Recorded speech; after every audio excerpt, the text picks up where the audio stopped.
Some of you may have heard about the new AI chatbot called ChatGPT, which was launched in November 2022. It's generating a lot of excitement and consternation because of its ability to answer questions, troubleshoot computer code, and write college essays that are surprisingly good. There are already dozens of YouTube videos touting its various uses, including aiding in scientific research and writing. Hi, I'm Karen McKee, and I thought I would test out ChatGPT and see what it can and cannot do with respect to scientific writing. You can read about ChatGPT at openai.com, and you can try out ChatGPT at chat.openai.com. It's free to use at the moment, and millions of people have already tested it. Registration requires an email address. This is the simple interface where you can check out some examples of the output and read about its capabilities and limitations. To the left are listed all your chats. Below are buttons to clear all conversations. To select light or dark mode, link to Discord, which is another chat app by OpenAI, read updates and frequently asked questions, and log out. And here is where you can type in your questions. I started with a question related to my own research. What is the effect of sea level rise on coastal wetlands? And in seconds it spits out an answer. Sea level rise can have a significant impact on coastal wetlands. As sea levels rise, salt water can intrude into freshwater wetlands, causing a process called saltwater intrusion. This can lead to the loss of freshwater wetlands, as the salt water can make the environment inhospitable for many of the plants and animals that typically live there. It goes on to talk about flooding impacts and loss of ecosystem services, and ends with a caveat that the effects of sea level rise will not be the same in all places. This is a surprisingly good answer to the question. I then tried to trip it up by asking, what is the effect of sea level rise on beagles? And it provided a sensible answer, pointing out that sea level rise would not likely have a direct effect on beagles, as they are not normally found in coastal wetlands, but then talks about indirect effects via storms and flooding, which could affect pets such as beagles and their owners. Pretty impressive. I next tried a variation on the sea level rise question, asking about responses of specific types of coastal wetlands. And again, I got another pretty good answer with 3 suggested mechanisms whereby coastal wetlands might accommodate sea level rise. The chatbot nicely bookends this information by initially pointing out that these wetlands can accommodate small rates of sea level rise, and ends by saying that they may be negatively impacted by more rapid or extreme changes in sea level, and that changes in sediment and water flows may make it more difficult for these ecosystems to survive sea level rise. Although I would word some things differently and modify the part about how vegetation aids in adjustment to sea level rise, in general, this response is reasonable.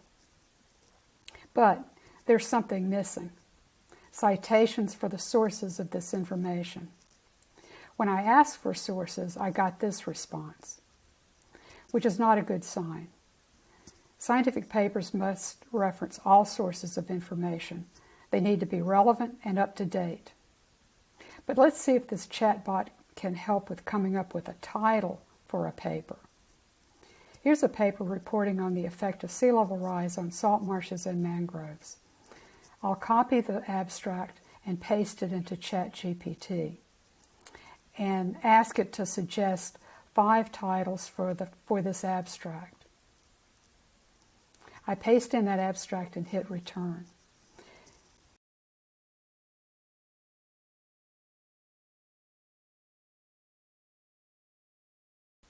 It's listed 5 titles, some not bad, some not so great, but they represent 5 very different variations on a theme, which would get you thinking about some possible titles and lead to one that best represents the paper.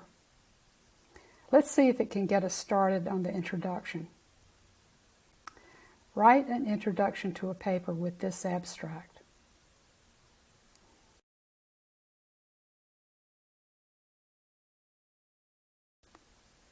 Coastal wetlands such as mangroves and salt marshes play a vital role in protecting coastal areas from the impacts of sea level rise.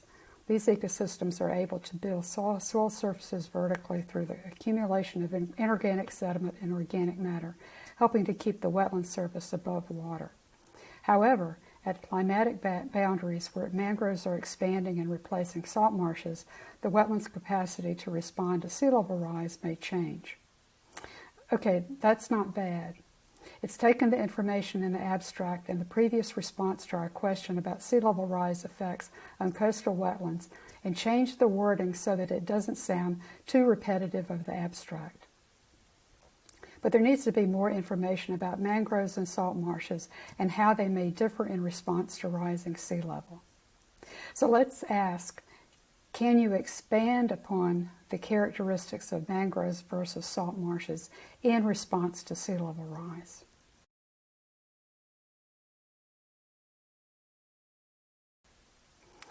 Okay, both live in areas subject to tidal flooding but have some differences. One key difference is that mangroves have specialized roots allowing them to grow upwards, whereas salt marshes do not. Well, that's not accurate. Both accumulate root matter, contributing to soil volume and upward expansion of the soil surface. Next is salinity tolerance. No, both mangroves and salt marshes can grow in full-strength seawater. Some mangrove species are better at tolerating hypersaline conditions, but sea level rise is not necessarily going to cause hypersalinity. So this answer shows that ChatGPT is relying on some information that is not exactly accurate, or at least requires a more nuanced explanation. Let's see what happens when I question the accuracy of this response. I say that this information is not entirely accurate and briefly explain why.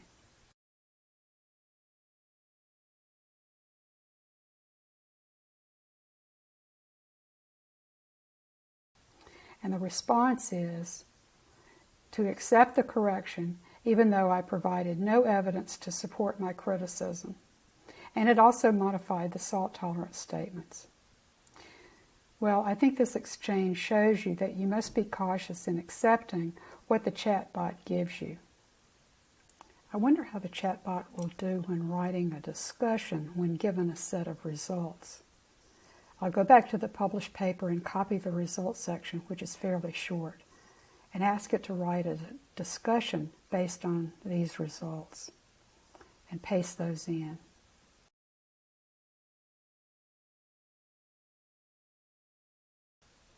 As you can see, it's basically restated the results using slightly different wording and without any interpretation or comparison with previous work.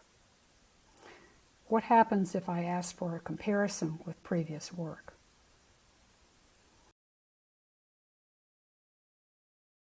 It replies that this cannot be done without more specific information. Okay, let's be more specific.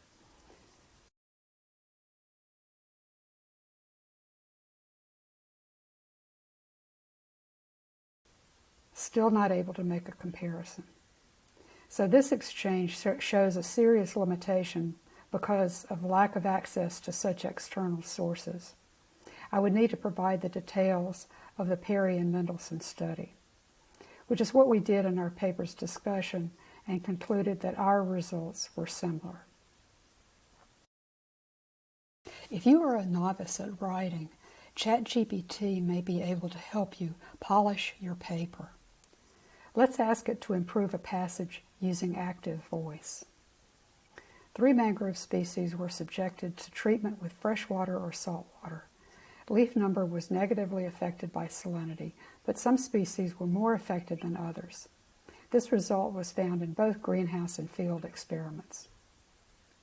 And we get We subjected 3 mangrove species to treatment with freshwater or saltwater and found that salinity negatively affected leaf number. Some species were more affected than others, and this result was consistent across both greenhouse and field experiments. That flows better and is about the same number of words. Let's try another one.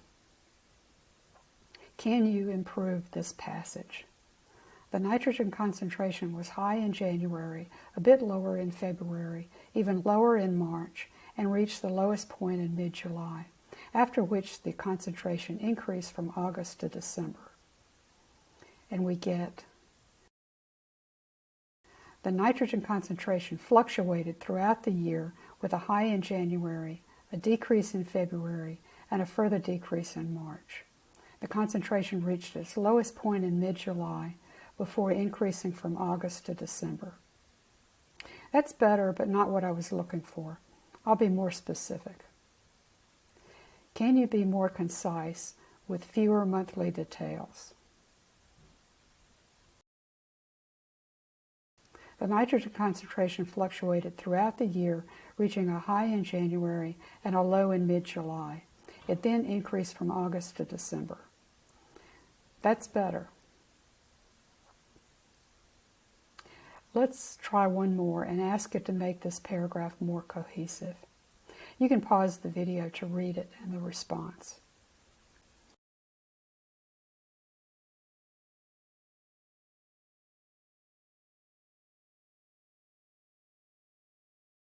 The paragraph now flows better and is not as choppy as the original. I could continue with more examples, but I think you get the idea. If you have a clunky passage, ChatGPT may be able to reword it for you.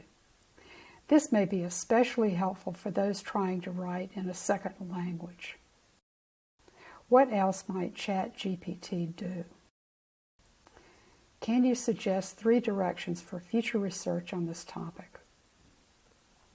And it suggests studies into the mechanisms underlying differences in elevation and other factors, effect of differences on health and functioning of these ecosystems, and management interventions. All reasonable ideas that might be mentioned in the conclusion section of a paper reporting these results. What about help with social media and making your work more visible to the scientific community and beyond? Can you suggest 3 tweets based on this research?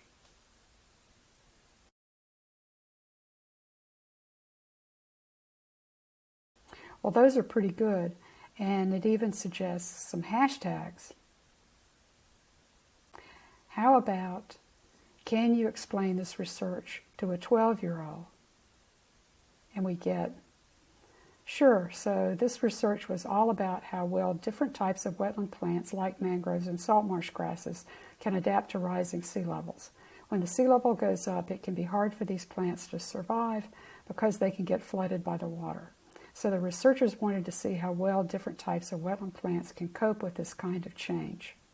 To do this, they set up a bunch of plots with different types of plants in them and then measured how well the plants were doing over time. This wording might come in handy if you are interviewed by the news media or members of Congress, especially if you struggle to put your research into everyday language. Okay, let me wrap up by going over what I see as some pluses and minuses to using ChatGPT to write a scientific paper. On the positive side, ChatGPT can help you rewrite problematic passages in your manuscript, summarize results, or make suggestions for titles of your paper or future research directions. Even if those suggestions aren't good enough, they may stimulate your thinking by showing a variety of possibilities and wording.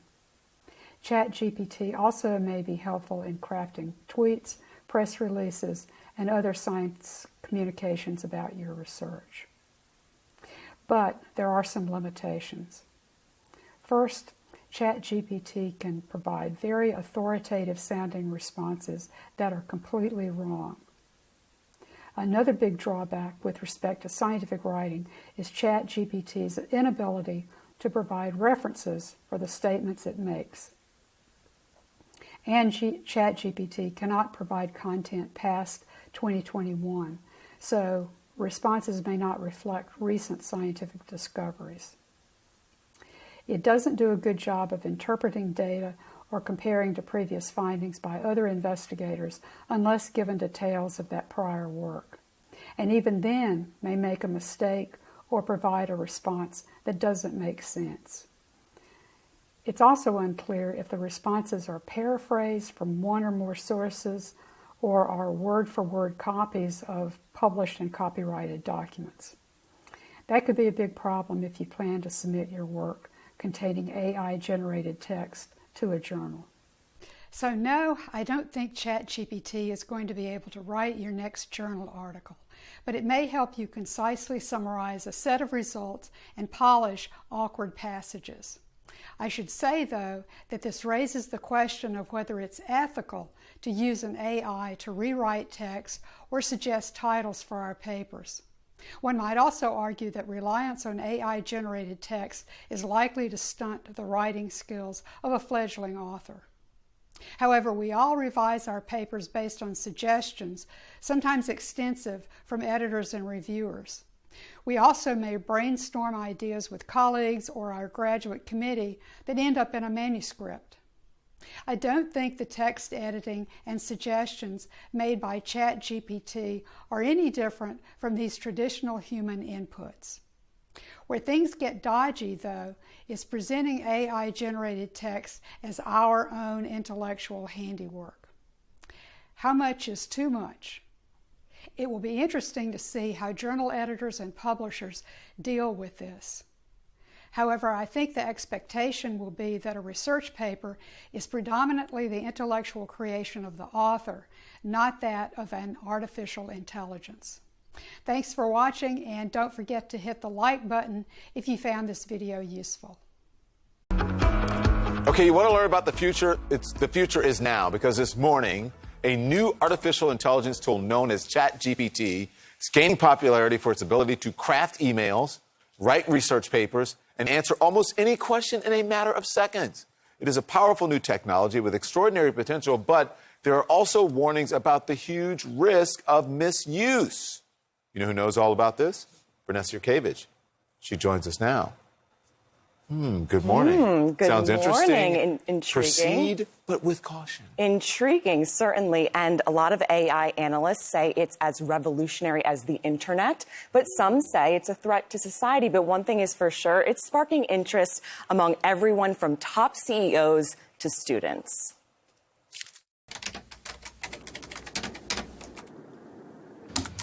ChatGPT, short for Chat Generative Pre-Training Transformer, is a machine learning model that can generate human-like text. It's been trained on a massive amount of data, allowing it to understand and respond to a wide range of questions and prompts.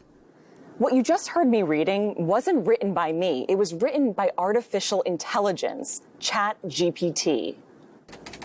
I simply typed in a prompt, write a TV news script written by a reporter about ChatGPT. And in just seconds, the AI spit out the copy you just heard. ChatGPT has exploded in popularity in recent months. CEOs are now using it to write emails. It even passed a Wharton School of Business exam. Should people be more excited about ChatGPT or more fearful of it? I think we should have a mixed view.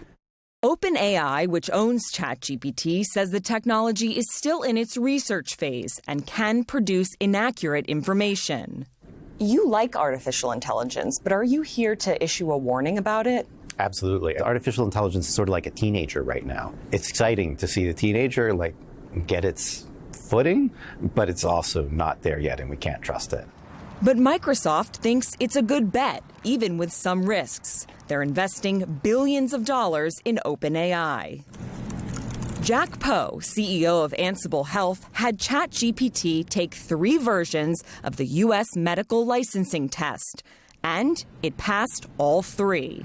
Not only can it answer very complex questions, it can also modulate its answer. Poe and his team of 30 doctors started using the platform to help with treatment for their patients who have COPD, a pulmonary disease. What this technology could really enable, and has already started enabling us, is to suddenly suggest things that we might not be thinking of at all. It will absolutely save lives.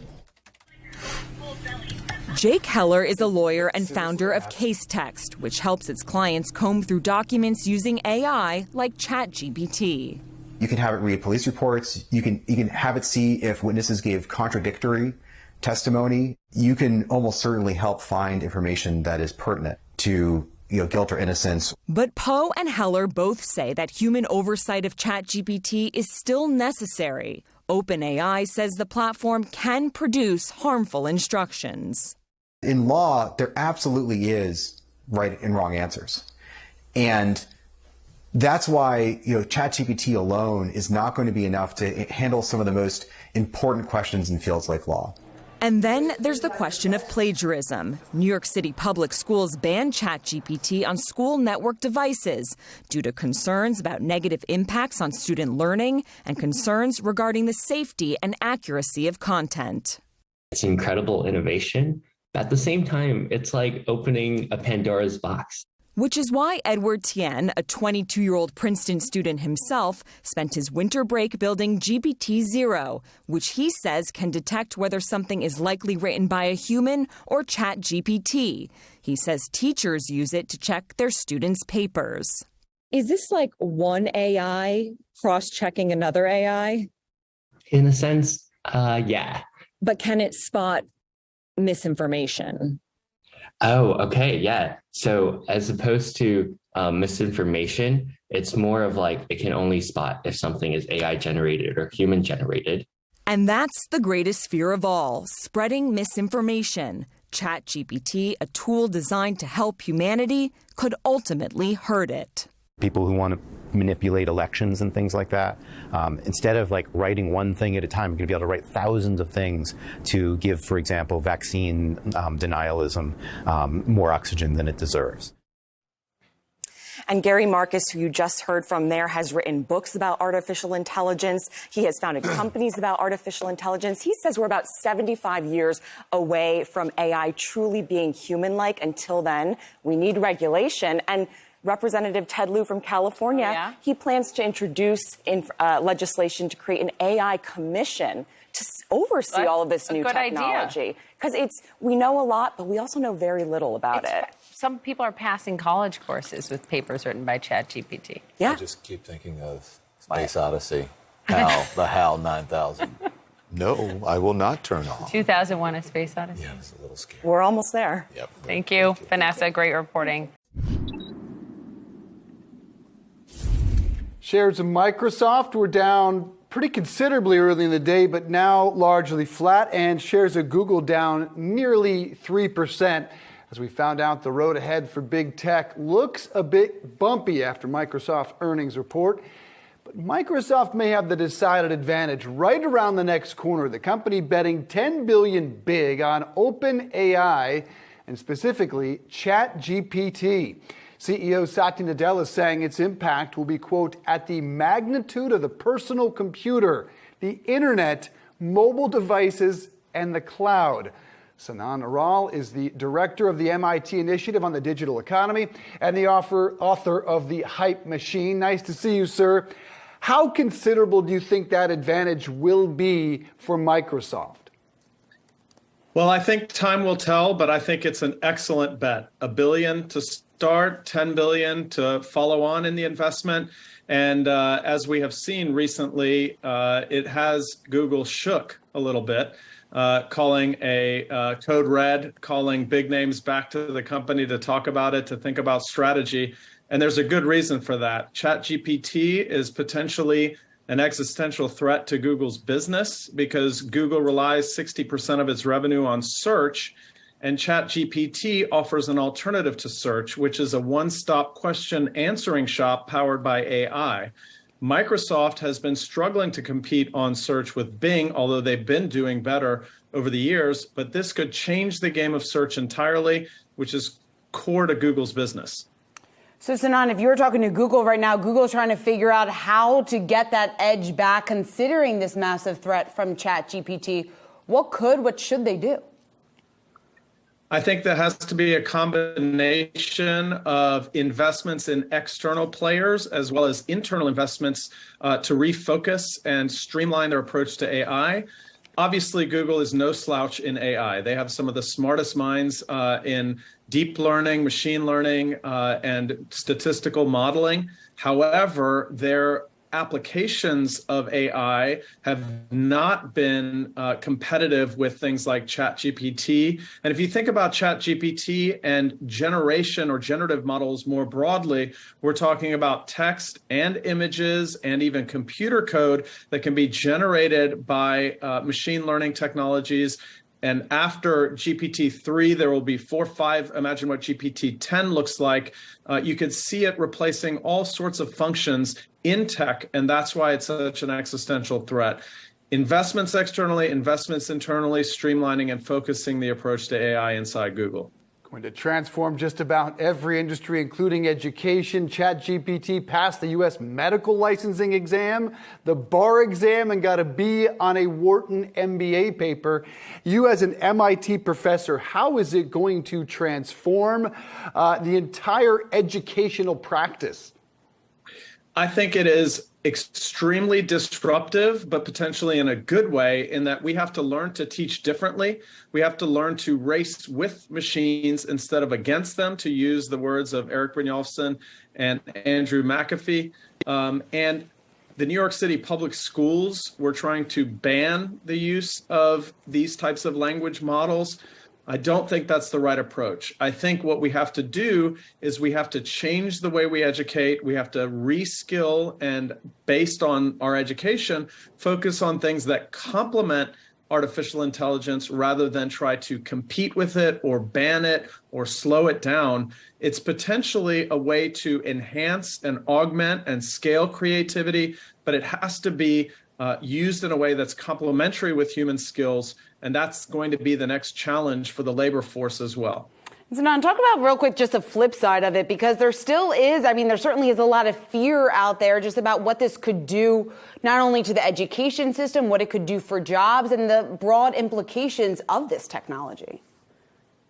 Well, we're experiencing one of the greatest upheavals in the labor market that we've seen in a long time. You can imagine human history punctuated by several of such transformations: the agrarian revolution, the industrial revolution, and now the information revolution, which is essentially an accelerated exponential change at the current moment, even compared to 20 years ago, with the advent of large language models, scalable machine learning, and AI.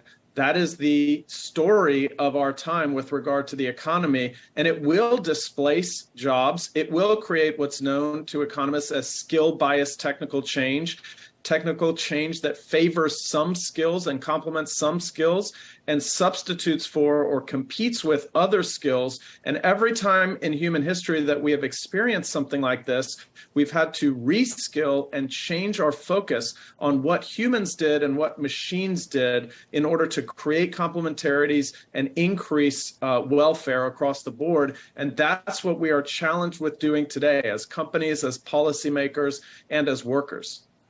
Zanon, it was my hope that my kids didn't really know what ChatGPT was. Boy, was I wrong.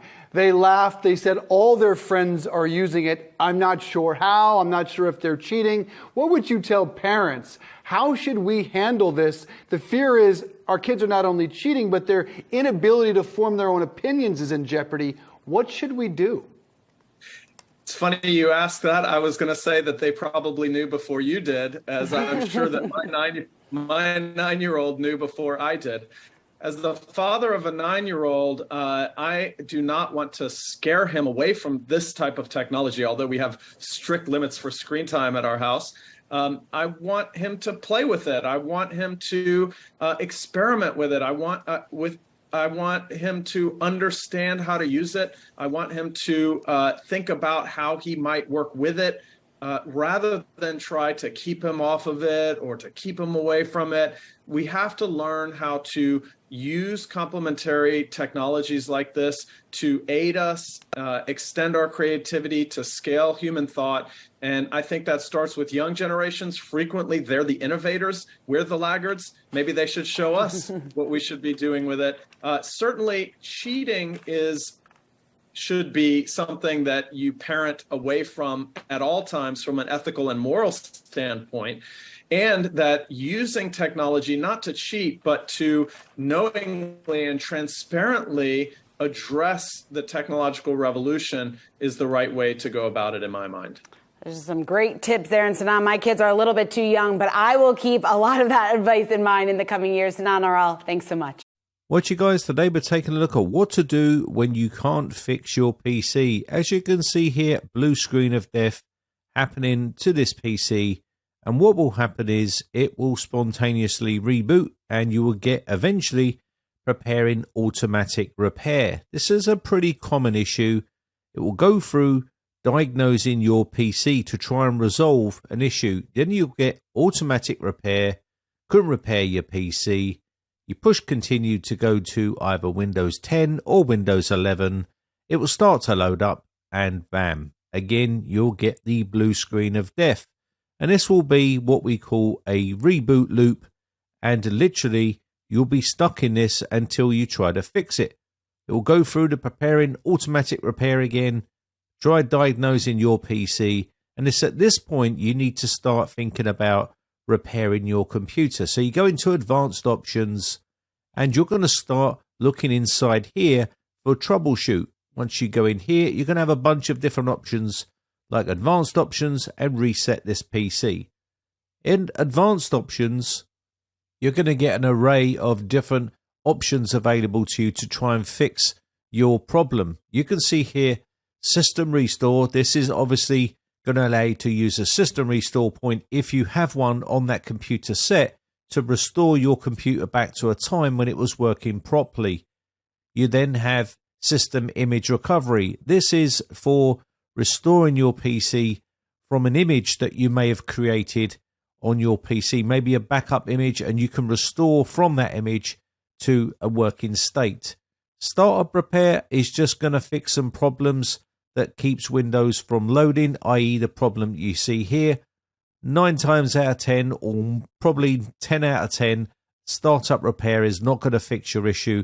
I've never really had that fix many issues for me. Command prompt is for more advanced users. You can do a bunch of different things in here to try and fix the issue. And we've also got startup settings to change your startup setting behavior. The UEFI firmware settings is for getting into the BIOS. We also have seen more recovery options down there, but this is not going to help us resolve our problem. So we'll go ahead and click on reset this PC. Now from here, we can choose keep my files. This will keep our data, but it will reinstall Windows. You will lose your applications. It will tell you exactly what you're going to lose here. So you hit the reset button and it will start the reset process. This will go ahead and start resetting the PC. The problem is you may see something like this. There was a problem resetting your PC. No changes were made. What happens is it will start the reset process and it will roll back to exactly where you was before and you end up in the same position. So you try to reset the PC again using remove everything and do a full wipe of the system using the built-in tool here. And during the reset process, you end up with the same problem. And this is because there's a major issue with Windows. Something's happened and something has corrupted Windows in such a way that it's making it impossible to recover using the reset this PC method. It doesn't necessarily mean you can't reinstall Windows. It just means you can't use the reset this PC method to reinstall Windows. So you do have some other options, which I'll show you in a second. So I'll go through some other scenarios in a second and talk about some of the things that people do when they're faced with an issue like this. But first, let's have a quick word from today's video sponsor, CD Key Sales. Now, if you're looking for a cheap Windows 10 Pro OEM key, then check out the links in the video description, head over to their website and create an account. You can do a search for Windows 10 Pro also, and you can then buy a cheap Windows 10 Pro OEM key, click the Buy Now button and use my promo code capital B, capital R 09 and apply this to your order. This will give you a nice juicy discount of 30%. Once you've got your order set, you can submit your order and then go to activation and activate your version of Windows. So let's go back to the tutorial here. You can see that failed. So now we can go back to choose an option. Once we're back in choose an option, we can go to troubleshoot, go to advanced options again, and you can see here now we've got some of these options available to us. So let's try system restore. Now, if you've got system restore points, it doesn't necessarily mean your PC will restore. You may get system restore points available to you like this one here. Click restore and click finish. And what will happen is sometimes you end up with a failed system restore and it will start to roll back. I've even seen system restore trying to roll back and it crashes during the rollback process, and then you're caught in limbo where you don't have a PC working at all because you can't roll back to the original operating system, which add problems with it, and you can't go forward and use system restore, and this can happen. So be very careful when you're using these methods to restore your PC. So even with system restore here, you can see it says system restore finished, and then sometimes what will happen is you will get an error like this one here where it can't complete, and it says you can try system restore again or select a different restore point. And people end up start choosing other restore points, and again you can end up with a lot of failed system restores. So what is the option? Well, you can try a bunch of other stuff, but by now I think you're getting the idea that there's something drastically wrong with your operating system and you're wasting a ton of time. So the best thing to do is create a bootable USB flash drive with Windows 10 or Windows 11 on it and reinstall Windows via the USB flash drive method. This is probably the best way to reinstall Windows because sometimes reset this PC gets broken just like you see here. Now, it doesn't necessarily mean this method will work because sometimes when you're reinstalling Windows, it could be that your hard drive is failing or something along those lines. We just don't know until we test. So we can test it with this method. If this method fails, then there's probably something wrong with your drive. And this is why it's so important to back up your data. So many people still don't back up their data, even in 2023. It's so easy to back up now. There's plenty of free options out there to back up your data. And if you're caught in a scenario like this and you don't have any backups, and now you're caught in a really difficult situation where maybe your PC doesn't boot, or maybe you're caught in a reboot loop and now you don't have backups, you've got all your coursework on there or whatever it may be, it's important that you get that data off, and you should make regular backups of your data because this is quite a common occurrence, and it doesn't mean that Windows can't break and you have to then reinstall it. There comes a point in time where trying to fix Windows is not fixable and you will need to reinstall Windows at some point. So people always think there's always a solution out there, and it's not always the case. Sometimes you will need to do a clean install like we're doing here to try and resolve the issue. Now you can try a bunch of other things like SFC scan now and a bunch of DISM commands to try and fix and rectify the issue. I did try some of these on this machine and none of them worked. So now we're having to do a full install via USB flash drive to get Windows reinstalled on this system. Now, once this is done, hopefully we'll be back up and running. It doesn't necessarily mean your drive is functioning properly. I've seen this issue happen quite a few times where the drive is failing and you can end up having issues like this. Now, I've seen people coming onto Discord asking for help with situations just like this one, and it turns out their drive has got bad sectors on it. The drive is failing and they know the drive has bad sectors on it, and yet they continue to use that drive. And this is what happens when you try to use a drive with tons of bad sectors on them. And yes, you can sometimes use a drive with the odd 1 or 2 bad sectors on there, and you can mark these to make them be ignored and they won't be read at all. But at the end of the day, it just means the drive is coming to the end of its life once you start getting tons of bad sectors. I've seen people coming on with like 200 or 300 bad sectors on a drive. and they're still trying to use it. I mean, there's going to come a point where that drive will fail and you will lose all the data on that drive. So bear that in mind. Now, of course, we're in the era now of SSD and NVMe drives, which have no moving parts, but it doesn't mean they can't fail either. They do fail, and you just have to be very, very careful and keep regular backups of all your data. Now, the two parts to remember with SSDs or NVMe drives is the TBW, which means total bytes written.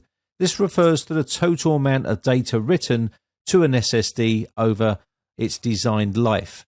MTBF is mean time between failures, and this is a reference to the amount of hours for that drive and how long it's going to last in hours. But these are the two important parts.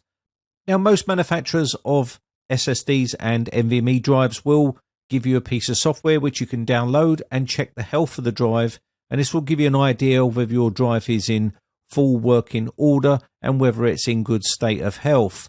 And this software is very useful for early warning signs of a drive failure, especially things like SSDs or an NVMe drive. This will give you all of the amount of information that you need. It can also tell you useful information about the drive, which is for the total amount of reads and writes to the drive.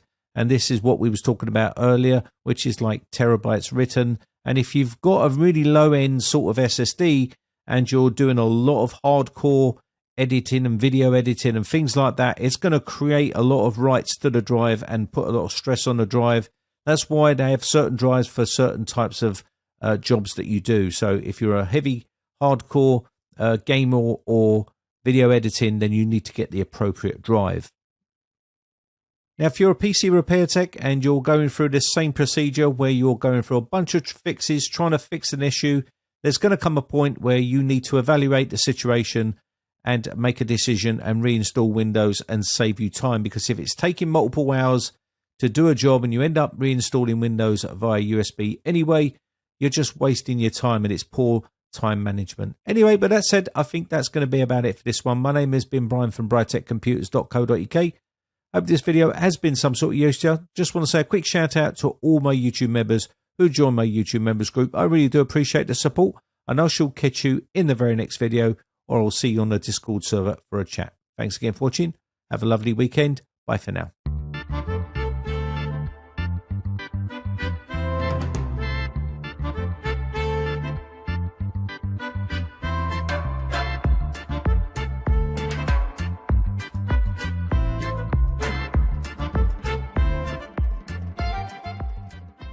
Moscow has announced that Xi Jinping, the president of China, will visit Moscow around the time of the anniversary, the first anniversary of Russia's invasion of Ukraine. Now, given the timing and the level of the visit, this is a major statement. This is a major statement by the leadership of China, a statement of support for Vladimir Putin, and a statement of tacit support for his invasion, for his war. So, you'll remember a year ago when Vladimir Putin and Xi Jinping signed their so-called no limits partnership. There was a lot of speculation, did Putin let Xi Jinping know that he was about to invade Ukraine and start this major war, or did he dupe him, or was Xi Jinping naive? Well, if this visit goes ahead, it will tell us not only that Xi Jinping is happy to be in this partnership with Vladimir Putin, but that he is fully supporting and backing Putin and his war in public in the full light of world attention. And Peter, it would be quite a change of tune for China, who spent most of last year, at least publicly, avoiding vocal support of Russia's invasion of Ukraine. That's absolutely right. So there have been two things going on with the Russia-China partnership this last year. Underneath, where the economics govern, where the money flows, China has become the biggest single buyer of Russian oil and gas by a huge margin. So that's been essential fiscal support to allow the Russian state to function and to pay for Putin's war machine. So in the reality, China has supported Putin's war in the most important ways. But on the surface, the second dimension, China has tried to appear much cooler, much more distant from Putin, and has even breathed a couple of words that have been closely parsed by analysts as being critical, maybe, of Putin. Well, this visit would be a very clear signal. No, we are not critical, we are not cool, we are in support of Vladimir Putin's Russia, and we are in support of his war. So that would tell us that Xi Jinping has decided to very overtly and publicly tighten that partnership, even though Putin is losing the war. And it would tell us, therefore, something about the attitude that Xi Jinping is prepared to take towards the US and the West, the obverse of his improving relationship with Putin. So how do you think the West would react to such a meeting? What do you predict might happen? Well, I think it's a reflection of the underlying reality that almost every day now we see China and the US further decoupling economically, technologically, financially. They are pulling apart into separate spheres. It's been called decoupling. It's also been called the new Cold War. I don't think we're there yet, but that's the trajectory that certainly we're on. So just in the last couple of days, for example, the US has persuaded two major suppliers of very high-tech, sophisticated microchips, Japan and the Netherlands, to stop supplying them to China. And today, there are reports from the US that the Biden administration is about to tell all US companies to stop selling any kind of microchips, even low-grade ones that go in standard phones, for example, to China, to Huawei, the controversial telecom equipment manufacturer. So I think the visit, if it does in fact go ahead, Xi Jinping to Moscow, would tell us that the formation of those spheres, the coalescing of those spheres of influence, China and Russia on the one hand, the West on the other, is gathering pace and taking shape.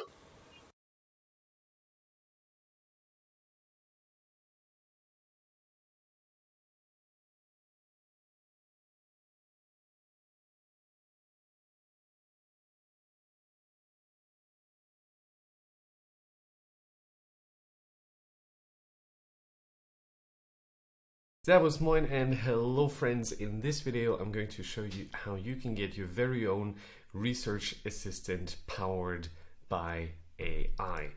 I'm Lucas, and during my PhD I did a ton of literature research, and in this video I'm going to show you 3 awesome tools that you can use that basically give you a personal research assistant that makes it super easy to collect papers and other scientific information on things you're interested in that you might need for your studies if you're in college, or your research if you're a full-time researcher. And I wish I had these tools in college and during my time doing the PhD, and so I'm sure they're going to be useful for you as well. So the tool that I want to introduce you first is called Elicit. Elicit is wonderful because Elicit allows you to ask a question in normal language, and then it returns paper results based on you asking that question with information from the papers it finds already extracted and easy to parse. So how does that look like? Let's jump into it. So this here is the main page for elicit.org, and as you can see, you can ask a research question, right? They have one here, what are the effects of mindfulness on decision making? And I think it makes sense when we use that question as our prompt. So what are the effects of mindfulness on decision making? Right, so we're asking this question in natural language. And so if we search, this is what you see. You get the paper titles that it finds, but it also gives you the takeaway from the abstract, right? So you can already see what it takes away from the abstract. You don't even have to parse all the abstracts yourself. And then what it does is, if you select this, it gives you a summary, again, the takeaway from the abstract, but it also does give you the abstract itself, and you can then go in and see, okay, first of all, this is machine learning, it's not perfect yet. Does the abstract match the thing that I was actually looking for? What's extremely powerful though, and this takes it really to the next level, is that you can have it parse out what interventions it did, the outcome measured, right? So if we've select here on the left for the intervention and outcome measured, you get additional columns in the table that tell you, okay, in this study, improving decision making through mindfulness, the intervention was mindfulness, and in this one it was mindfulness training. Probably was the same in both. And then the outcome measured was decision making, risk preference, and so it already is smart enough to really look into what did they measure, what was the outcome, what was the intervention. It's just mind-blowingly awesome to have this as a tool to find papers relevant to your questions. And so that's Elicit, right? This is basically the research assistant you've always wanted, right? Like, you come up with a question, okay, what do I want to know? And then it goes out, finds the papers, kind of pre-summarizes them for you, and then you can select top to bottom, okay, I need this, I need this, I need this doesn't seem like it's matching, and then you have everything you need to do a proper literature review yourself. Awesome. The second thing that I want to show you is connected papers, because if you're looking for papers and browsing Google Scholar, for example, finding all the papers that a given paper cites is kind of annoying, right? You have to read through the bibliography, at the end, the literature list, and then finding all the other works that cite a given source is also a lot of work to parse this in the usual Google Scholar way of doing this, or in your own library's search engine. So instead, let's look at connected papers. So connected papers allows you to explore the graph of the paper you're interested in a graph-like fashion, right? You don't have lists of sources that it cites or where it is cited, but you can see it nicely laid out in a graph fashion. So just scrolling down here, this is the graph for a paper called Science Mapping Software Tools, Reviews, Analysis, and Cooperative Study Among Tools. And here you see, okay, all the papers that are connected to this paper, right? And then you can say, okay, I only want to see prior works, and it gives you a list that came before, and you can look at derivative works. Those are the works that cite this particular paper, right? And this can make literature research a lot easier if you want to go manually from one paper and see, okay, what else is in the ecosystem around this paper. And then the third tool, and this is again incredibly powerful and cool, is something called Research Rabbit.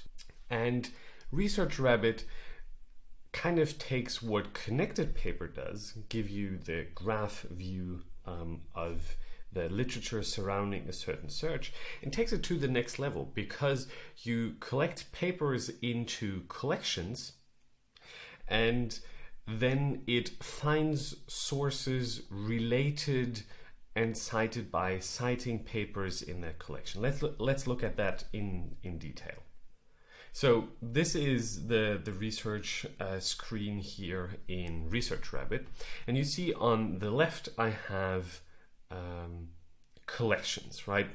Learning in ill-structured domains. That's what I called this collection here.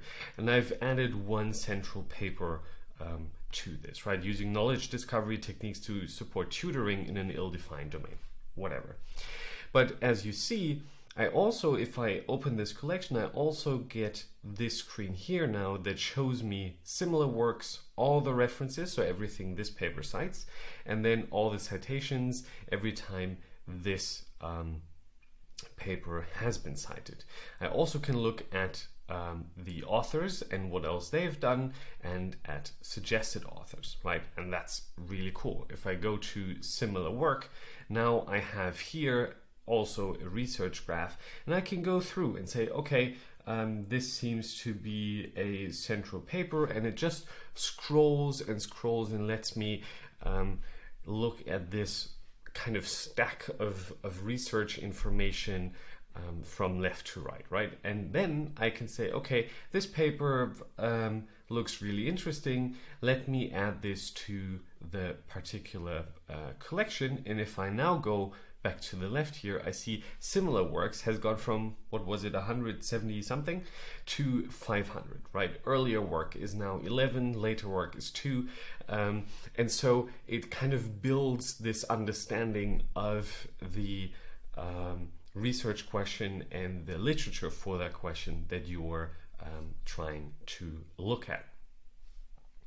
And so those are 3 powerful tools I want you to use and try to use in your literature research for college, for your research in your PhD, because they're just incredibly powerful. They give you the power of an AI built research assistant at your fingertips, and it makes life much, much easier to find sources that help you answer your questions. And with that, that's a wrap. Hope this video was useful. Somewhere here, I'm going to link you to my newest video, and I hope to see you in the next one. Bye-bye.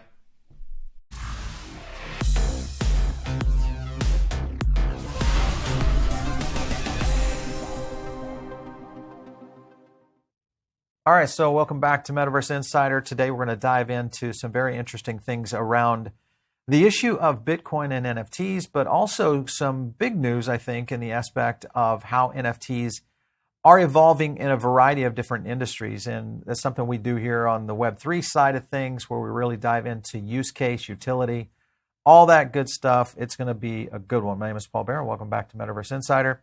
Let's get into it today, and we're going to go with a special guest. She's never been on our network before, so we want to welcome her in, and that's Kate Irwin, who is a reporter over at Decrypt. Great to have you. Hi, thanks for having me. Yeah, Kate.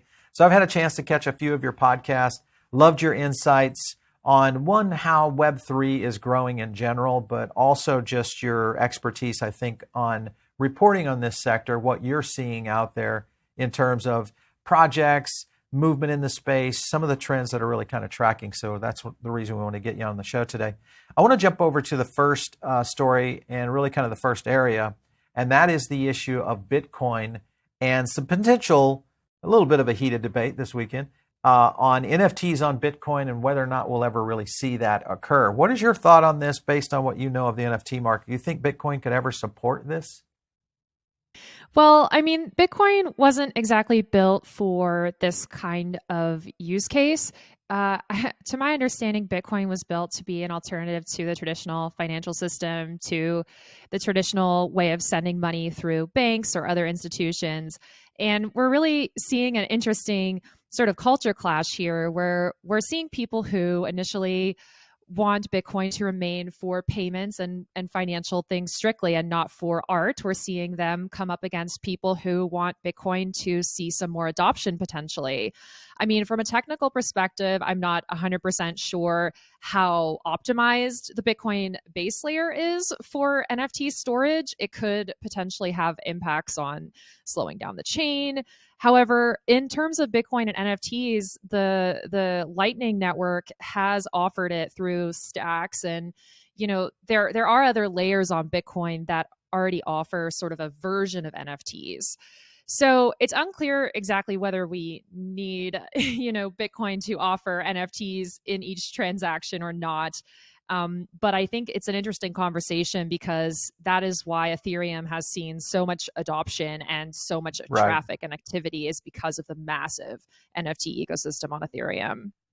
Yeah, I mean, ETH obviously leads the way when you look at smart contracts, the evolution of where NFTs have kind of come from. Many people would argue the whole issue of sidechains. We had the Layer 2 Lab guys on talking about how sidechains could evolve around the Bitcoin ecosystem. So I think there is that kind of, a little bit of a tug of war within that ecosystem when it comes to Bitcoin maximalists and what you just mentioned, which is kind of the original effort. But at the same time, I remember when we talked to the Layer 2 guys, they even mentioned that Satoshi, when he wrote the original white paper, he actually talked about sidechains and what that might look like down the road, which is obviously what we're seeing with Lightning Network. So it'll be a good one to watch for sure. With Bitcoin getting into, we just put this out on the Substack this weekend, 50% of hash rate now is controlled by 2 mining pools. This is another problem, I guess, that I don't know if it's a problem or not, but if you look at the expansion of where Bitcoin might be going, especially if you look at something like a sidechain or NFT implementation, the whole issue around Bitcoin's hash rates and the kind of stigma that it represents from a mining community standpoint versus what ETH has done on proof of stake versus proof of work. If you look at that, you feel like it's just Bitcoin never going to happen on an NFT. We're just never going to see that based on these kind of scenarios. I mean, Ethereum has also been criticized for being centralized. I mean, Coinbase has a lot of Ethereum nodes, and Google has gotten into it as well. And so Ethereum has been criticized as well for being centralized. I mean, I think the recent bear market that started and that we're still kind of in right now had a big toll on the mining industry, the Bitcoin mining industry, and made it a lot harder to be profitable. And so I think we're just seeing a bit of a collapse right now in terms of that, but I don't think that that's indicative of where Bitcoin's going to be long term necessarily. Often crypto does go in these kinds of bear bull cycles, and so the mining industry contracts and expands based on that and based on whether it's profitable for them. I mean, what I do think is interesting about this conversation of Bitcoin and NFTs and the potential for that, though, is this conversation of storing metadata on chain. A lot of people don't know this, but Ethereum NFTs, typically the data is not stored on chain simply because of the file sizes and whatnot. And so I think it is very good conversation to be having, because does your NFT become less valuable if the metadata is being stored on a centralized internet that is not on the crypto network, right? Does that defeat the purpose of an NFT to some extent? I think it's really interesting to think about. And what sort of trade-offs are we going to be making when we decide to store our assets on-chain versus off-chain? I think it raises a really good conversation here that I think more people should be thinking about, because when you're buying an NFT, are you buying the art or are you buying the token, or are you buying both? And having that asset on chain, there's actually a lot of benefits to that. And I feel like that is what is actually fulfilling like one of crypto's core use cases, which is decentralized storage and decentralized record keeping. Well, I think you hit on something that's a good point, is that as we look at adoption, because really it's very early state right now of where this market is, and also just the whole idea of what NFTs, digital collectibles, will be, how we'll see this, kind of evolve into in-game assets and other aspects around smart contracts. So as we see technology companies adopting this, you could see those kind of scenarios come up, to your point, of metadata and maybe a value proposition, for and against. So it'll be this could be intriguing to watch, because I think there's so many tech companies, so many brands that are going to start to bring this, kind of to its fruition. So, all right. So I want to thank our sponsor today, and that, of course, is Gala Music. Make sure and check out their Twitter channel. This was where they started to introduce their top of the drop. This was a little bit around music, but it starts to showcase not only the NFTs tied to each of these artists, but also their new YouTube channel. So you can go over to YouTube and, of course, just go to Gala Music. You'll find it. I wanted to showcase this one here, mainly because what they're doing is a countdown of some of the best NFTs and artists all tied in. And then, of course, they have interviews, all that kind of stuff. So make sure and check their channel out. It is Gala Music over on YouTube. I'll play this out for you guys so you can kind of get a chance to see a little bit from it. And I think it's going to be interesting because they do some cool things like this right here, which is this week's drop. And it talks a little bit more about each one of those NFTs. Make sure and check Gala Music out. Just go to music.gala.com and you guys can learn a lot more. Interesting. Speaking of gaming, though, and we look at NFT use cases and what that might look like in traditional gaming, I want to jump to a state of the game industry. This was a 2023 game developer review and insight paper that really kind of got into a few things. They talked a little bit about, right here, in essence of how many years, if any, have been involved in game development. Most everybody right now, you see a lot of new people coming in the 1 to 2 year space. And then a lot of main growth, which is in the 6 to 10. If you look at blockchain gaming, most of those are brand new guys. They're brand new developers really starting to break into it. And then you look at the aspect of where we might see blockchain gaming evolve to in the short period of time. Do you think we'll see blockchain break out within the next year or two in terms of traditional game makers? Meaning saying, hey, I'm a traditional game designer, and we're going to implement some NFTs and maybe some blockchain solutions. Yeah, I mean, unfortunately, we have seen the traditional game developers and publishers who have tried NFT efforts. We've seen them face massive backlash last year when they tried to do that. The bigger publishers are more resilient, and it doesn't appear that they are really slowing down or stopping with their NFT potential integrations on their games. But the indie developers have taken a lot more of a hit in terms of if they receive backlash for trying to implement NFTs into their games, they are much more likely to nix it and shut it down because they are more community dependent from a financial perspective on their fans and their fans' perception of them. So, I mean, we're still seeing Ubisoft and Square Enix, which are traditional game publishers, we're still seeing them push forward with a lot of their Web3 gaming plans and ideas. But some of the indie developers who were otherwise more in the traditional gaming space, a lot of them are wary and very concerned because of the backlash that they've received. And unfortunately, it doesn't really seem like the Ethereum merge had as much of an impact on changing the broader perception of NFTs that we would have hoped. The Ethereum merge was something that everyone really hyped up last year. And when it happened, it was almost anticlimactic because the price of Ethereum didn't really go up or down after the merge. And it went off without a hitch, which is a pretty big accomplishment. But despite, Ethereum now taking 99.998 less percent energy than before, there is still stigma around NFTs, and that is going to be something that game developers are going to continue to have to battle with as we see gaming go Web3.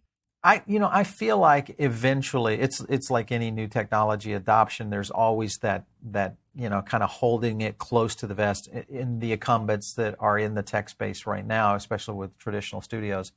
So I think that is one of the things that could challenge it. The other thing is that I think it's still so early. We haven't seen mass adoption, so there's not enough pressure from the fans or the gamers, really. And then you have the aspect of no utility. That's been, yes, there is utility, but we haven't seen that killer app component that really has implemented into something that Fortnite would say, hey, we're going to jump into this and go full force. Even though I feel like, this whole ticketing debacle with what happened with Ticketmaster, this could really change a lot of things around what we might see coming into like metaverse type events and entertainment, which could, again, completely open up an opportunity because that's a huge utilities scenario. I want to jump over to platform. This was a part of the report that said, which platforms are you developing on in your current project? PC, wins out big time. What I was surprised at is if you look down here, 12% were looking at VR headsets. So I was like, all right, that's not a lot. Do you think with what's happening with Meta and what's happening with HTC, that we are going to see maybe a new, because it's so new for those headsets and the hardware themselves, Apple coming out their new device this fall. Do you think we'll start to see the game developers really start to put the hammer down in terms of developing in those areas? I mean, I feel like VR has been a conversation for so long, and the technology has still really not come into a sort of mainstream. It hasn't achieved mainstream appeal or affordability yet. So it's still in its sort of really kind of clunky stage, unfortunately. And even though, you know, some VR games can be amazing, I think when it comes to Web3 gaming, we're going to be looking at mobile games, we're going to be looking at PC games and browser-based games. Console games is difficult because of that sort of corporate bottleneck there, where it's either Sony or Xbox, you know, or Nintendo that are running most of the consoles. And so that creates a unique challenge for game developers to offer console games. However, when it comes to browser-based stuff, we're going to be seeing a lot of browser-based games, a lot of PC applications that you can download from the developer websites, a lot of mobile games that are based out of a browser, essentially. So the Apple-Google challenge of those app stores is going to present a big challenge for the Web3 gaming space. And so I'm not really sure what that's going to look like, how that's going to affect the space as it grows. Most of Web3 gaming was getting its funding last year and the year before, 2021, 2022. Right. And it takes a while to make a game, especially, you know, a AAA shooter or an RPG or an MMORPG or some of these massive worlds that need to be built out. So we're looking at like a 2 to 5 year timeline for some of those games. So we might be seeing them not come out for a couple more years. But some of the mobile games, some of the more simple, like quick, like indie games, digital card games, like the stuff that doesn't take quite as much engineering, that stuff will be coming out in the shorter term, quicker. I mean, Gala Games has a huge slate of games that they're releasing, and they're going to be releasing a bunch of games this year and over the next, you know, 2 to 5 year timeline. We're going to be seeing a huge amount of that Web3 funding come into fruition, hopefully. Yeah, I look forward to that because I think you're right. Mobile in Web3 blockchain, we're going to see that happen pretty quickly. Gala's recent acquisition definitely will start to speed that up, at least for them. But in addition to that, I've also had a chance to see some of these web browser-based games in, well, we just saw one the other day. It was based on Avalanche. I was impressed with what they were able to do, even though it was somewhat simplistic. But the fact was it was very responsive, very playable. And if we see that as kind of the entry space, what could it be? Back to your point of what we might see in these walled gardens around what Apple has done and what Google is doing for Android. Do we see that get broke down through maybe some other browser-based or HTML-based games that really kind of break out in the blockchain space? Be interesting. I was looking at this further into this report, and this was game developer says, okay, which platform most interests you? This is what surprised me because, you know, the PC, PlayStation, Nintendo, Xbox, even iOS to a certain, and then VR headsets came in. And this was above Android. So I was surprised that was the case. And especially around with what we've seen, to your point, these things are, yes, very clunky. It's very early stage. But maybe for the first time, we've got two companies battling it out, now getting ready to be a third with Apple. Maybe we now have a device that's going to push these guys forward on creating something that's truly adoptable, lower cost, something that's really can now start to integrate into a lot of games in that. If that were the case, between HTC, Meta, and Apple, you haven't seen the Apple device yet, so this is a hard question.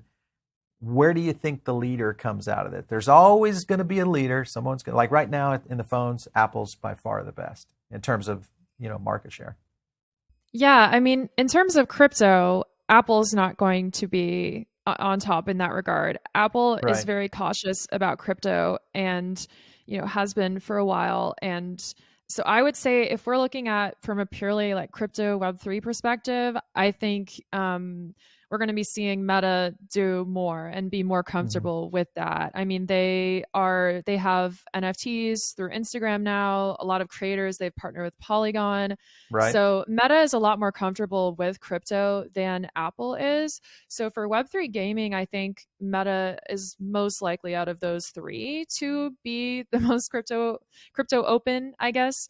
But when it comes to these hardwares, again, if it's locked by a company, essentially that means that it's going to be difficult for Web3 games to be available. I mean, when you play a browser-based game, there's no sort of bottlenecks there. But if you're using a device that was made by Meta, they have control over that store. If you're using a device that was made by Apple, they have control over that store. And so what matters even more than just is the hardware good or not is what are the rules surrounding that and in the stores. Sure. But what's interesting is I think we're going to see some alternatives pop up here. I mean, Ledger, a hardware wallet company, has launched a game through their Ledger Live app. Yep. So we're seeing Web3 games come out in unexpected places, be launched in unexpected places. And I think, hopefully, more competition is good. More app stores is good. More choice for the consumer is good. We don't want a Google Apple duopoly, especially for people in Web3. We definitely need as much choice as possible and as many different options as well, because Steam, which is the biggest PC gaming store, they are anti-crypto as well. So there won't be any Web3 games coming out, on the Steam store. So we need alternatives. There's the Epic Games Store. They're pretty friendly to crypto.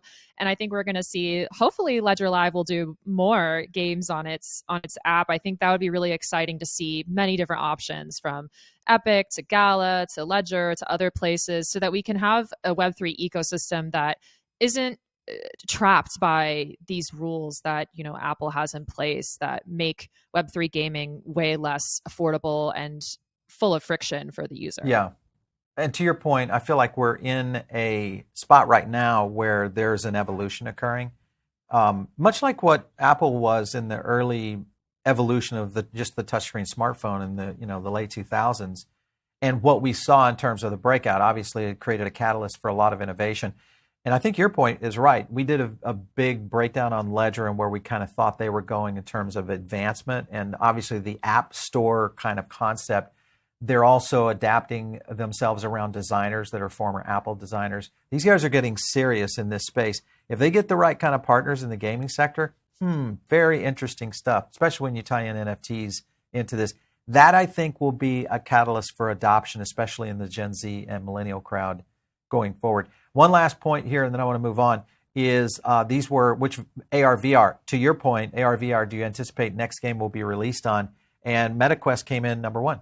So it was MetaQuest, then PlayStation VR 2, HTC Vive, and then the iOS tablet using ARKit.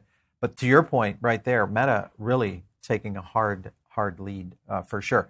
With that being the case, you've got Meta, of course, coming out over the weekend, and this past weekend we saw the Vive also. Now we're getting into some serious discounting here. I mean, come on, that goes from $1,500 to $1,100. Now it's going head-to-head. That, I think, was in response to what HTC Vive did. If we get these headsets down under $1,000 and you get the opportunity to maybe integrate into NFTs, do you think that would be enough to really create enough of major adoption in terms of mass market? I'm not sure. I'm less bullish on the VR space. A little more curious about AR, XR, different sorts of reality experiences that are a little less isolating for people. I mean, a lot of VR games can also be played through the PC. So that doesn't mean that I'm, thinking that VR games won't be successful, because VR chat, for example, has been around for a very long time already. And most people I know who play VR chat don't have the money for a VR headset, and so they just use it on their computer. So I think the VR games can do very well. I still think $1,000 is way high for the average person. And I think when it comes to the broader metaverse conversation, because that was kind of the whole theory that Meta had about, okay, everyone's going to have a headset, everyone's going to be in the metaverse.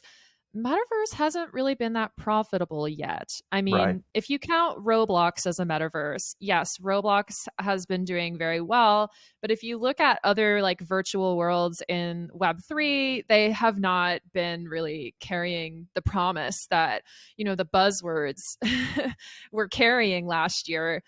We're really looking at Yuga Labs' Other Deeds sale as the biggest revenue generator in the Web3 metaverse space, like bar none. There was a lot of hype last year about the sandbox and Decentraland, but in terms of actual revenue, trading volume from the land sales, Other Deeds blew them way out of the water Right. quite quickly. So I think there's been a lot of hype surrounding the metaverse and that word, and I'm not fully sold on this mass adoption just yet for this metaverse theory. I think the key here will be if brand activation does start to occur, and it still may be one full tech cycle away from becoming reality before we really start to see some of the implementation that you're mentioning, because utility is a big part of that. One thing, though, that gives me a little bit of faith in this was a chart that showed fashion in the metaverse. And I'm going to zoom in on this a little bit. Obviously, we saw things going on with Artifact and Nike. This was the acquisition. But you've also got Adidas, Sandbox in here. You've got Puma coming in with Ethereum and their NFT collection. Quite a few. Forever 21, Roblox. I mean, this feels like all the way down the line here, if you look at some of the others, Dolce & Gabbana in here, Burberry, Louis, Givenchy with Polygon. I mean, these are some serious brands. So they have some sort of insight to this. Or it could be, hey, this is going to be a test thing. We know it may or may not make it, and we're okay with going to zero over here. But if they do get off on these and we see some real utility, do you think those kinds of integrations could be enough to maybe draw the metaverse into a real thing happening? Yeah, that's a good question. I guess I kind of feel like a lot of brands just did this as a copyright play, as like an IP play, as a way for them to really say, okay, well, there's fake Louis Vuitton bags in the real world, but maybe we can stop them from happening in the digital world. And so I think a lot of it is like a copyright play, a brand sort of patent play, where these brands want to be involved. But I'm not so sure about each brand's strategy because we don't really have an open metaverse just yet. And so I think there's going to be a lot of walled gardens. There already is a lot of walled gardens. And so, yes, all these brands are doing huge like patents and they're buying Ethereum domain names for their own company. And they're doing a lot of these big plays that generate press for them, but I'm not really sure that those plays are paying off necessarily. I mean, it pays off for them from a financial perspective. Nike has made hundreds of millions of dollars off of their NFT sales. These brands have made a lot of money off of it in the short term, but in terms of that driving like actual user adoption, I'm not really sure. I think it's a little too early to say whether just like all these brands being involved is going to bring the average user to these different platforms. Right. Yeah. I think the key here will be the integration and utility will come first, and then the environment will make its way into, if it deems that there is a demand for it from the, at the end of the day, it's going to be the consumers and people like you and myself that are just saying, okay, this is something I want to do, and I'm willing to do that. But I'm definitely interested in collecting, digital collectibles or an NFT of a brand that gives me access or creates some sort of utility. That's a completely different play than what you and I are talking about in terms of metaverse. With that also being the case, you look at fashion, makeup, etc. I feel like is going to be, if there is one that breaks out, could be because it's very visual. But you've got L'Oreal, their NYX makeup brand now coming into Ethereum as NFTs. And then you look at something like Gorgeous coming in. And this is the NYX component of it. But I wanted to go down here. I wanted to show you. And again, this may not mean anything, but you've got Ready Player Me on the advisory team. Of course, Sebastian from Sandbox over there. These, at least to me, there's some serious brain power going into this right now. So I feel like there's got to be something. It's much like the early days of the internet, the early days of mobile, early days of social, which in all of those scenarios, we kind of dealt with the same thing. We're not there yet kind of situation. So I don't know. It's going to be interesting to watch. Is there anything that you feel in the essence of when you look at kind of the innovators and the brains that are in the business that they're kind of leaning into that says, okay, that direction might be the direction that we'll see that's a breakout?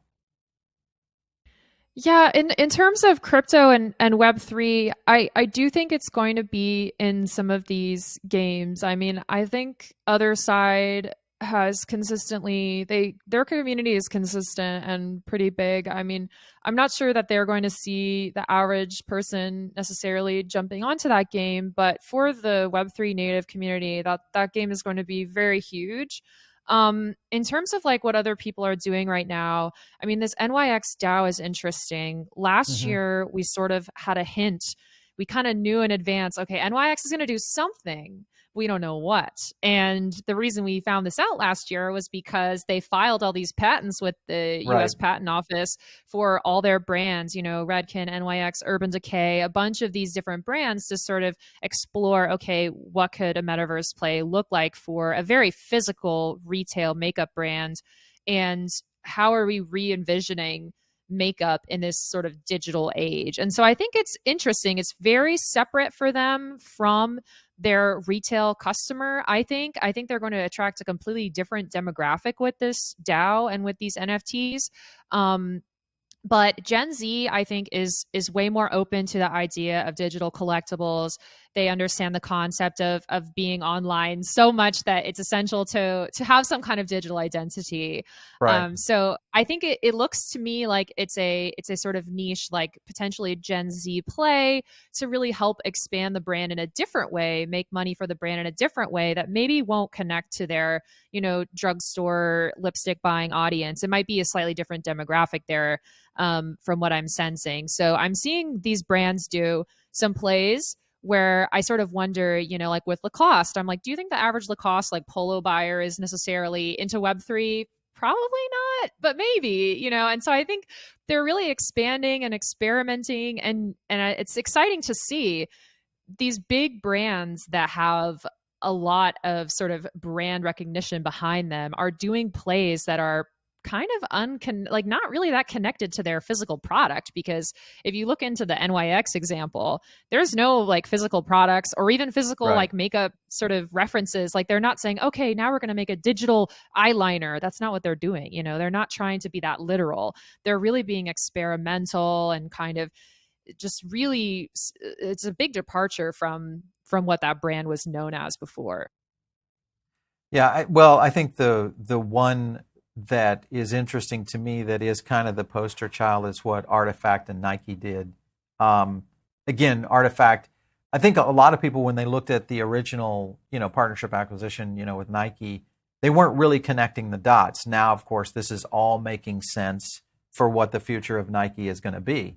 And Nike is starting to expand, to your point, into what may not necessarily be the true brand DNA, because I think now they're broadening what that brand DNA might look like. Back to your point in terms of, you know, the makeup companies and even the fashion brands that are starting to really understand that for sure. And this was cool. Dot Swoosh, last point here.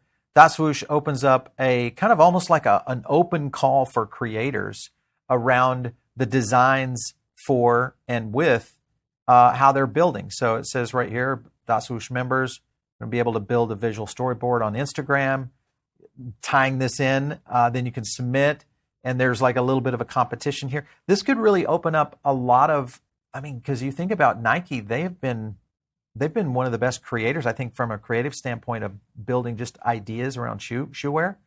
This could really open up a whole new creator community. What do you think about that?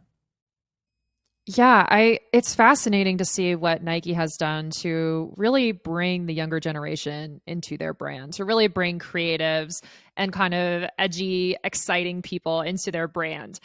It's a big deal. They have been the most successful so far out of all the biggest American brands. They have really killed it with their metaverse initiatives, with their NFT sales. People go crazy for it. I think they're also very aware of like the sneakerhead community, which is, you know, people that love sneakers and collect them. Cool. Like as sort of a hobby. And so I think they're really tapping into this kind of unique niche, like subset of their broader audience. A lot of people collect things because they're rare. And so I think Nike is really tapping into that. And I mean, COVID and 2020 was the reason that a lot of this metaverse stuff saw so much traction. I don't know how, now that, you know, everyone is trying to sort of move back into physical spaces, I don't know if that means that there's going to be a slowdown.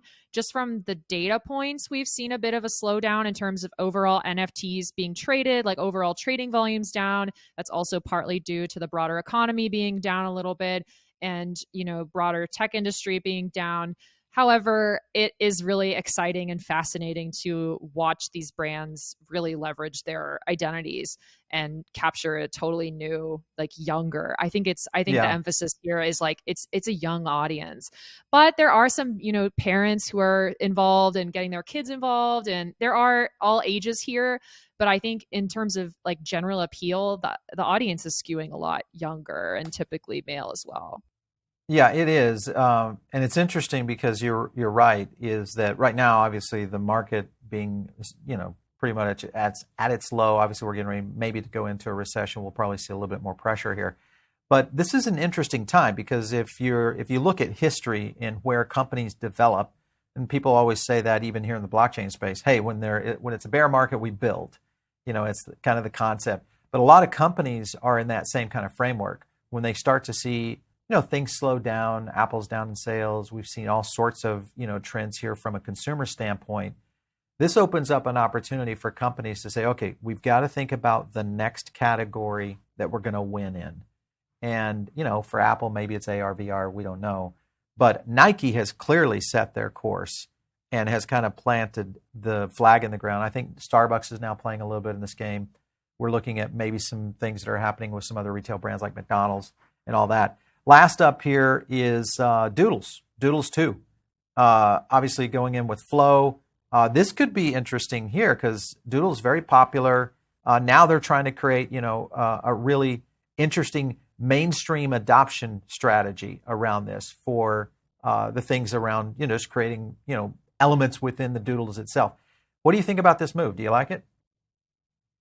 Yeah, I think what's interesting about this is that Alexis Ohanian, the co-founder of Reddit, is kind of involved in Doodles now. And if you look at what Reddit did with their NFTs, extremely successful. Reddit is honestly one of the biggest success stories recently for NFTs, period, in terms of adoption, in terms of just sheer number of users adapting and jumping on the bandwagon and kind of getting interested in this idea of like digital scarcity and a digital collectible. Reddit was hugely successful. They launched through Polygon, which is, you know, lower gas fee side chain to Ethereum. And so Doodles, obviously, their main collection is on the Ethereum mainnet as well. Not super easy to use the Ethereum mainnet. It's very expensive. Gas fees haven't really gone down since the merge. So the merge didn't really help that necessarily. So we're seeing, you know, Starbucks, Reddit, a lot of other big brands partner with these side chains and like other blockchains that are a bit easier for the average user and a bit cheaper because people don't want to pay fees. People don't want to pay, you know, see all these hidden fees and hidden costs onto their products. That's just always going to create some user friction and hinder adoption. So moving to Flow makes sense. I'm a little surprised. I thought maybe they would do Polygon, but very interesting. And I think the Doodles collection, I mean, they have Pharrell Williams involved. They have some big people involved in their collection as well. So it'll be super interesting to see where they go. I mean, their Ethereum collection surged huge after that announcement. So, and after the raise. So big things are, I guess, in the works for them. Yeah, for sure. I like it in the sense that we'll start to see more expansion of, you know, some of these kinds of subs. Layer 2s, you know, obviously Polygon has kind of taken the wind out of the market just with their success. They've been able to land so many different projects and deals. But at the same time, there's a lot of other good tech out there that might find its way into mainstream, which again, adoption, if you're going to be able to get onboarding done more smoothly, that will create a great adoption. If you look at what happens with VV within their own app ecosystem, I think they've done a good job with it. Now, how they break out of that is going to be interesting to watch in the digital collectible space, but there's going to be a lot happening here for sure. Kate, this has been great having you on. Thank you so much. I love to get with people who really know what's happening in this space on our show. So thank you so much for stopping in. Thanks for having me. You bet. All right, so you guys are tuned in over on the audio podcast of maybe this show. The best thing is jump over here to the YouTube channel. This is where you're going to catch all the visuals. And today was a good example because we really went through a lot of different projects, showed you a lot on screen of how the market is moving in this space.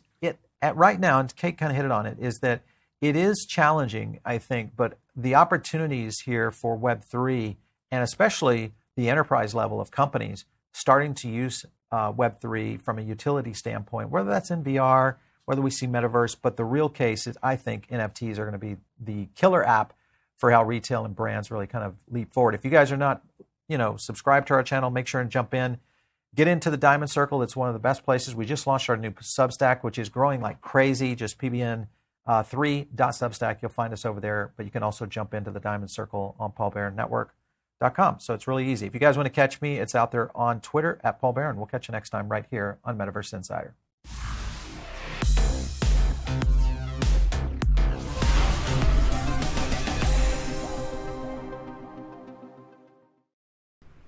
Welcome to Channel AMEC, your insight to the Australian visa system.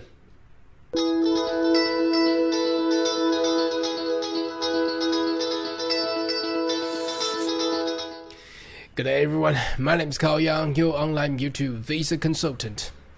Are you interested about migrate to Australia? Why don't you consider to subscribe to my channel and turn on the bell on the side, so once we have all the updates and news, be the first one getting all the insight. Now today's video is all about global talent independent visa, and seems to be there are other global talent visa all around the world. So in this video we would like to do some comparisons of what Australia is actually offering and against versus United States, Canada and United Kingdom. See which one is actually better, which one actually provide a better pathway perhaps or opportunity for you to actually choose. So let's start with, let's have a look at the United States, US. Obviously, they do have, they have been having these programs for a long time. So it's just like how the Australian has the distinguished talent, used to be subclass 124 or 858. Now, I think the year before they had merged the two together. However, United States, US hasn't been done much of changes. So these visas are based on, as you can see, employment based. So they so-called EB1 or the other one is EB2. So the visa basically looking for extraordinary ability in either science, art, education, business, or athlete. So isn't that really coincide with what the global talent or distinguished talent visa actually does? So obviously it's very, very similar.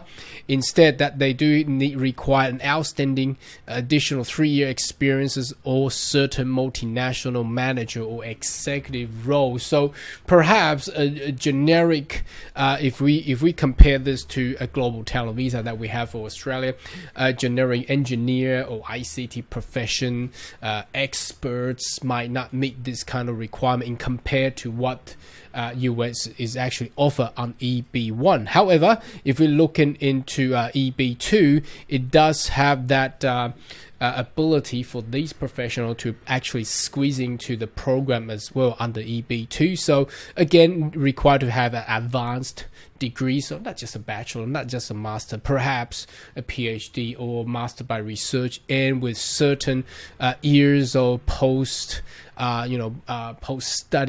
work experiences and exceptional ability as well, meaning that degree expertise significantly above ordinary encounter in science, art, or business. So these kind of things actually really correlates to what Australia is actually offering and compared to what US is offering. Obviously, there's I've been getting around with a lot of inquiries that why people actually preferred Australia over US on these either the GTI program or the EB1 or EB2 is on tax.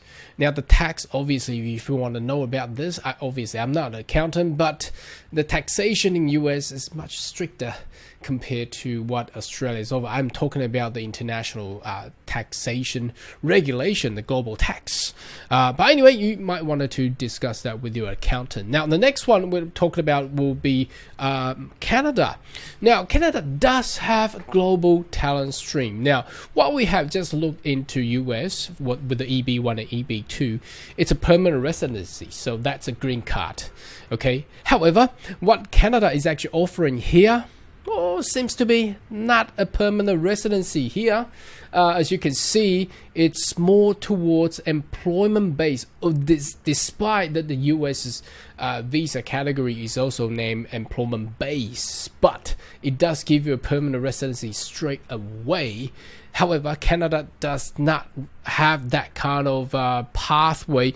It really requires the employer to actually sponsor and all those kind of things. So it's more like an employment sponsor visa rather than what we traditionally know about the global talent visa in a way. So why can I confirm this? Because if we continue to read it down, there's a certain occupation lists and there is a certain requirement on the employment side to be met. So as you can see, there are requirement on different kind of occupation. This is from the global talent occupation from Canada. Okay, so there is standard wage required to be there. And if we're looking into the other wages, that they're also looking at around 150,000 that Canadian dollars. That's almost the same as the Aussie dollars. So unfortunately, this is not a for what Canada is offering is actually not a permanent residency straight away. So obviously you're required to be there and work for certain years in order to actually transfer into a permanent residency. But there's actually a way to actually get it there much easier. I think Australia do offer that, but rarely, not many employer is actually utilizing that program there. Now let's jump into UK, United Kingdom as well. Now UK does offer global talent visa too. Don't you know that? Now obviously the program is actually very similar, so we can see that these programs are very, very similar across the boards. But what UK is actually offer, they only more relevant that to us is more on the digital technology. So other than that, there's not much. They also offer arts and culture, which Australia do offer that under the distinguished talent as well. However, if we read it down again, it's not a permanent residency. It does give you 5 years of visa, but if you want to stay longer, that means you want to be permanent. So another way to say permanent in UK is not permanent resident. It's actually said indefinite leave to remain. So that's the phrase. Well, it basically means permanent residency. So you need to have the global talent visa and hold it for 3 or 5 years. And how does it differentiate? It differentiates in the way, let's have a look. If you choose how long visa, up to 5 years. And if you're a leader, after 3 years, you can actually transfer into a permanent visa, which also known as settled permanently in UK, also known as indefinite leave to remain. It's actually very hard to understand what it actually meant. But if you're a potential leader, not the actual leader, then that will end up be 5 years. That means just right before expiry of your global talent visa, then you transfer into a permanent visa. So that brings us to what Australia offer. Now, obviously, if you've been following my channel long enough, you'll notice that the Australian does offer a much better program where as long as you can prove that you, first of all, you're in these tech sector, that's resource, agri-food, energy, health industry, defense, advanced manufacturing, space, circular economy, digitech, infrastructure, finance, service, and education, as long as you're in these target sector in those tech, and you have an income threshold over 162,000 Australian dollars annually, and plus you have a nominator, then you get this through and you get a permanent residency straight away. So let's do a final compare and give you a little glimpse on this. Obviously, we're in a post-pandemic era. The COVID of course has struck the whole economy of the entire globe. But what's being offered now? Obviously, USA has been offering EB1 and EB2 long time, just like how the Australian government has been offering distinguished talent long time ago. But pushing it ahead, giving another name under global talent, well, USA is not bothered to do that because they have been doing that, and they have been attracting a lot of these researchers, R&D managers, these high-tech gurus, and so what we can see in Silicon Valley and all around US. So they have been doing that for a long time. And the EB1 and EB2 basically give them a way to become a permanent resident in US. So they have been doing that for a long time. Now, unfortunately, what Canada and UK is offering, they naming global talent, but they are still under employment base and sponsored, so it's not actual permanent residency yet. So unfortunately, I don't know why they do that, but in compared to what Australia has offered since 2019, the global talent independent GTI visa, it gets you into permanent residency straight away. So the only compare that we can actually put together will be the US EB1 and EB2 compared to the Australian GTI. Now, which one is better? Obviously, I already gave you the answer due to the taxation regulation compared between US and Australia. Well, I would say 90% of people actually pick Australia over USA, unless you have been offered a very, very high remuneration package by a US company to actually go there. But anyway, should you have more question and query, more than welcome to leave comment right down below, and I'll see you next video. Goodbye.